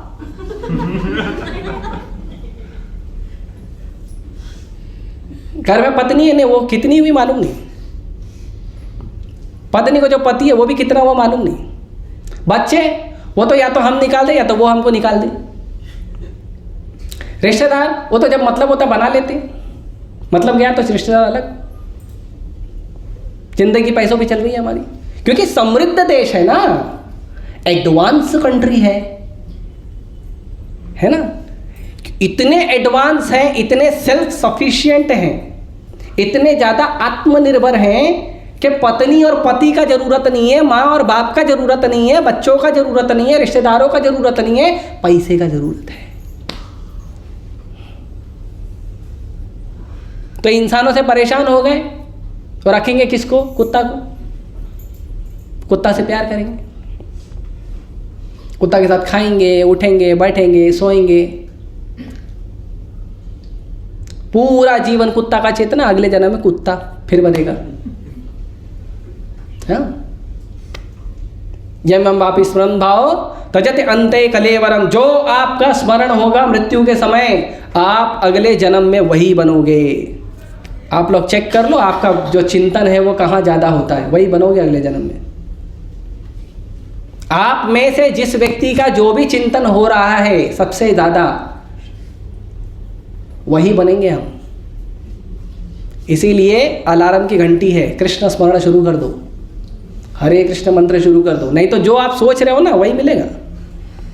मेरा घर, मेरा घर, मेरा घर, अगले जन्म में घर में कॉकरोच,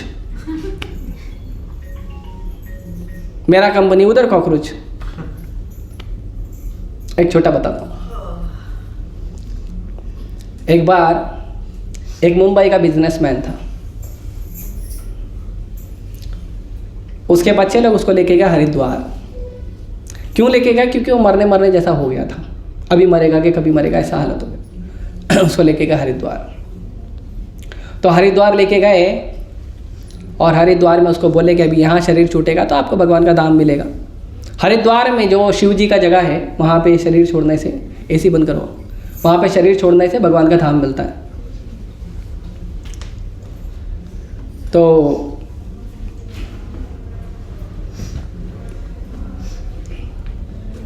वहाँ पे शरीर छोड़ने से भगवान का धाम इसलिए मिलता है क्योंकि वो शिव जी की नगरी है, और शिव जी से भगवान का धाम इसलिए मिलता है क्योंकि वहाँ जो व्यक्ति शरीर छोड़ता है उसके कान में शिव जी आके बोलते हैं राम। तो उद्धार किससे होता है? राम नाम से। इसके लिए लोग मरते हैं तो बोलते हैं राम नाम सत्य है ना। तो जो मर गया है उसके लिए बोल रहे हो, जो जिंदा है उन लोगों को भी समझना चाहिए राम नाम ही सत्य है ना। उनको लगता है ये मर गया ना इसके लिए राम नाम सत्य, हम मरेंगे तो भी राम नाम सत्य है। अरे तुम जिंदा हो उसके लिए भी राम नाम सत्य, खाली मरे हुए के लिए राम नाम सत्य नहीं है। कैसी चेतना हो गई हमारी।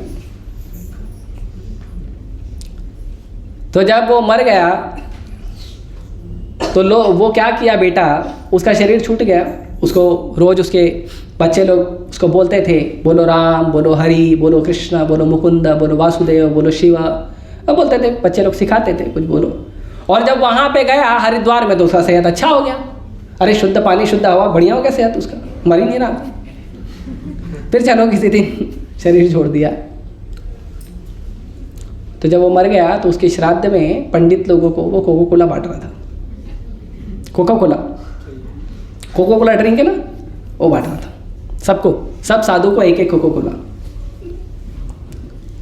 वो साधु लोग बोले अरे भाई भोज में दाल चावल पूड़ी सब्जी खीरे समझ में आता है, कोका कोला कौन बांटता है? तो बोला देखो ऐसा है कि हम अपने पिताजी को सिखाते थे, बोलो राम, बोलो हरि, बोलो कृष्ण, बोलो शिव, बोलो भोला, बाबू बोला कोका कोला।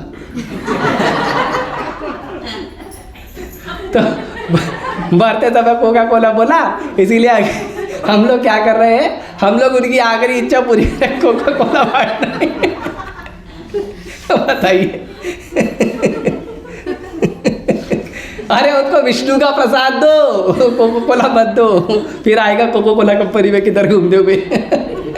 ये सलाम साहब।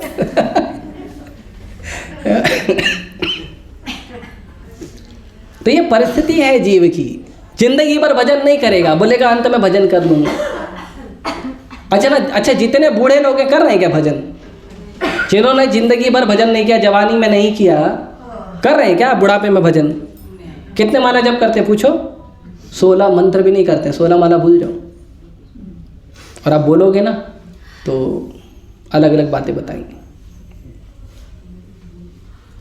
तो इसीलिए हमें सीरियस होकर भक्ति करना चाहिए, सीरियस होकर भजन करना चाहिए। और असली आनंद का स्रोत है भगवान का भक्ति है। पूरे संसार को जो आप सेवा देकर आनंद प्राप्त करना चाहते हो, वो केवल कृष्ण का सेवा करके आप प्राप्त कर सकते हो। केवल कृष्ण का। क्यों? क्योंकि कृष्ण सृष्टि के मूल हैं। कृष्ण सृष्टि के मूल हैं। भगवान कहते हैं सब कुछ मुझसे ही निकला है। अहम सर्वस्य प्रभो मत्तः सर्वम प्रवर्तते। सब कुछ मुझसे ही निकला है। क्यों? क्योंकि मैं सबका प्रभु हूं। तो इसीलिए हमें कृष्ण का भक्ति करना चाहिए। और असली आनंद का जो स्रोत है वो कृष्ण भक्ति है। वरना आप ले आओ किसी व्यक्ति को जो बोलो कृष्ण भक्ति के अलावा यहाँ आनंद है, ले आओ। मैं तो कन्विंस नहीं होऊंगा, इतना तो मैं बता देता हूँ। बाकी उसको समझाने का प्रयास जरूर कर लूँ। अगर वो बहस नहीं किया तो सुनकर जाएगा, समझ के जाएगा। बहस किया तो आई एम सॉरी। जो व्यक्ति बहस करने लगता है ना, मैं उसको एक ही बात बोलता हूँ, भैया या तो मेरा सुनो या तो अपना बोलो। और दोनों नहीं करना तो जय श्री कृष्ण, हरे कृष्ण, मैं चलता हूँ, आप चलो। मैं क्यों अपना समय तुम पे बर्बाद करूँ? तो हमारे असली आनंद, हमारे जीवन का असली आनंद है कृष्ण भक्ति। उसके अलावा कहीं आनंद नहीं है। आप देख लो परिस्थिति लोगों की, संसार की परिस्थिति देख लो आप। हर जगह रोना धोना चल रहा है। मेरा धर्म, मेरा राज्य, मेरी पार्टी, मेरा देश, बस लगे इसी में। हाँ, ऐसे कुत्ता बोलता है मेरा एरिया, है ना? कुत्ता बोलता है ना। आप देखो किसी दूसरे एरिया में भौंकने लगता है, तुम्हारा वीज़ा किधर है? मांगता है ना, तुम्हारा वीज़ा किधर है, पासपोर्ट किधर है, मांगता है ना। फिर हमारे एरिया में आने के लिए वीज़ा लगता है। प्रभुपाद जी बोलते हैं इमिग्रेशन डिपार्टमेंट वाले होते हैं ना, प्रभुपाद जी बोलते हैं वो सब इमिग्रेशन डिपार्टमेंट ना, भावा डिपार्टमेंट। मतलब जैसे ही आप किसी देश में जाओगे आपको पूछेगा आपका वीज़ा किधर है, पासपोर्ट किधर है, प्रूफ किधर है, सब चीज़ पूछेगा। अरे पूरी भूमि गोपाल की तुम बनाए हो, इंडिया, अमेरिका, लंदन, जापान तुम बनाए हो, भगवान थोड़ी बनाए। भगवान तो पूरी भूमि बनाए थे। पूरी धरती कृष्ण की है। वराह रूप में जब निकले थे तो इंडिया को लेके नहीं निकले थे भगवान। भगवान पूरी पृथ्वी को लेके निकले थे वराह रूप में। जब धरती पे अत्याचार होता है तो पृथ्वी गाय बन के जाती है, इंडिया गाय बन के नहीं जाता है भगवान के पास।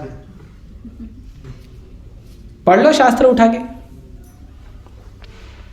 तो इसीलिए असली जो जीवन है, आनंदमय जो जीवन है, वो कृष्ण भक्ति है।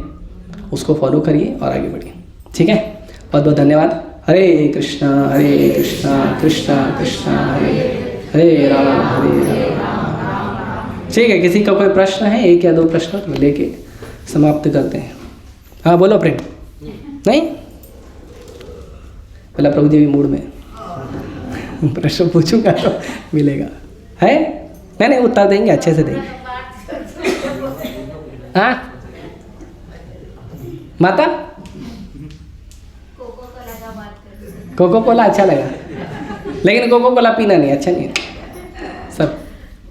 पता नहीं क्या क्या रहता है उसमें, कैफीन रहता है। सबसे पहले सैकरीन इतना ज़्यादा रहता है, 100% आपको शुगर का बीमारी होगा। कोको कोला, पेप्सी, थम्स सब जो भी पीते हैं। एक काट देना इसको नहीं तो कंपनी वाले आ जाएंगे मेरे पास। है किसी का प्रश्न? नहीं? ऑनलाइन में कोई भक्त आशीर्वाद देना चाहता है? नहीं? ठीक है, बहुत बहुत धन्यवाद आप लोगों का। हाँ, हम लोग ऐसे देखते हैं कि बहुत सारे लोग भीख मांगते हैं या फिर बच्चे भीख मांगते हैं, जैसे गरीब दिखते हैं, तो थोड़ा हमको बुरा लगता है उस चीज़ का कि हम कैसे उनको हेल्प करना चाहिए। हेल्प कर सकते हैं। आप कैसे करते हो? मैं तो कुछ खिला के करती हूँ वैसे। अच्छा है, उससे ज़्यादा कुछ मत करो। और खिलाना भी है तो कृष्ण प्रसाद खिलाओ, और कुछ मत खिलाओ। पैसे तो कभी देना नहीं, चाहे वो छोटा बच्चा हो, चाहे वो बूढ़ी अम्मा हो, चाहे वो गर्भवती हो, चाहे बच्चा लेके घूम रही हो, सब ड्रामा है। उनका बहुत बड़ा गैंग होता है, सारा पैसा रात को उधर जमा होता है, 20% कमीशन इनको मिलता है जितना जमा करते हैं लोग। हाँ, बाकी पूरा पैसा उनके गैंग में जाता है। कोई भी इतना छोटा चुन्नू सा बच्चा हो। हाँ, मैं देखा था, मैं जब स्कूल जाता था तो तब मैंने देखा था सांता क्रूज के पब्लिक ब्रिज के ऊपर एक छोटा सा लड़का, मुश्किल से उसकी उम्र 3 साल 4 साल होगी, उसका ना हाथ है ना पैर है, ब्रिज के ऊपर कैसे आया? सुबह ब्रिज पे आता था, दिन भर धूप में रहता था, लोग उसको पैसा डालते थे, शाम को पैसा भी गायब, बच्चा भी गायब। कहाँ गया? गया मालिक के पास। ऐसे कई है, पूरा गैंग होता है उनका। जितना आप पैसा दोगे ना, जितना आप उनको पैसा दोगे, जितना रुपया दोगे, महंगी वस्तु दोगे, वो सब बॉस के पास जाता है, उनके पास नहीं रहता। देना है भोग लगा के, कुछ ना कुछ पेड़ा, नहीं तो कुछ खिचड़ी, नहीं तो केला, नहीं तो कुछ फल फूल कुछ रखो, वो दे दो। बोला हमारे पास कुछ नहीं है, लेना है तो ले लो। हाँ, बस दे दो। नहीं लिया तो बोलो ठीक है, वापस कर दो, कोई बात नहीं। ऐसा भी नहीं सोचने का अरे देखो वो ले नहीं रहा है तो भी क्या करो। नहीं, वो जिद मारते हैं, नहीं पैसा ही चाहिए। मालूम है ना उसमें से कमीशन, केले में क्या कमीशन मिलेगा, पैसे में कमीशन मिलेगा ना। हाँ, नहीं देना चाहिए। देना है तो कृष्ण प्रसाद दो, थोड़ा पेड़ा वेड़ा कुछ दे दो, चलो। नहीं चाहिए तो रख लो वापस उठा के, ठीक है। दया उतनी करो जितना दया लोग लेना चाहते हैं। दया देने के भाव में उसके चक्कर में मत फंसो, उसके जाल में मत फंसो। छोटे छोटे बच्चों को पता रहता है जाल में कैसे फंसाना है आदमी को। हाँ, मीटर में कैसे उसको बॉटल में कैसे उतारना है पता रहता है। मालूम है आजकल तो मैंने सुना है वो मांगने वाले जो लोग होते हैं ऐसे घूमते रहते हैं, ट्रैफिक में घूमते रहते हैं, और कोई ऑटो में या ऑटो वगैरह में किसी ने ऐसा साइड में मोबाइल रखा है और कुछ बात करा या कुछ करा, तो मोबाइल ही गायब हो जाता है। कई बार ऐसा हुआ है, 4-5 केस तो मैंने कुछ दूर पे उसको सुना है मैंने। हाँ, आजकल तो नया गैंग निकला हुआ है, बच्चों का ही है। हाँ, तो वो ये नया बच्चों का गैंग निकला हुआ है। अरे नया पुराना तो आपकी हमारी गलती है ना, आपकी हमारी गलती है ना, हम क्यों पैसा देते हैं। नहीं, मैं बता रहा हूँ, वो गाड़ी के लिए वो फास्ट टैग लगा रहता है ना, हाँ वो वॉच पहन के जाते हैं साफ करने। हाँ, वो जो भी है वही बोल रहा हूँ। ये सब को ये क्यों करते हैं हम लोग? हम करते हैं। हमको उसको रोकने के लिए हमको कदम उठाना चाहिए। कोई हमारे हानि कर रहा है तो हमको उठाना चाहिए कदम। ये सब प्लॉटिंग होता है, वो सब हमको समझना चाहिए। मेरे पास कुछ नहीं रहता, उसको बोलता हूँ हरे कृष्णा बोलो, इससे बड़ा क्या दान दूँ? हरिनाम से बड़ा कोई दान है? फिर एक बार हरे कृष्णा बोले उद्धार होएगा उसमें, कम से कम लिस्ट में तो आ जाएगा कृष्ण के, समझे? तो इसके लिए और कुछ ठीक है। बहुत बहुत धन्यवाद। रुद्राश्रम भागवतम की जय, श्रील प्रभुपाद की जय। हरे कृष्ण।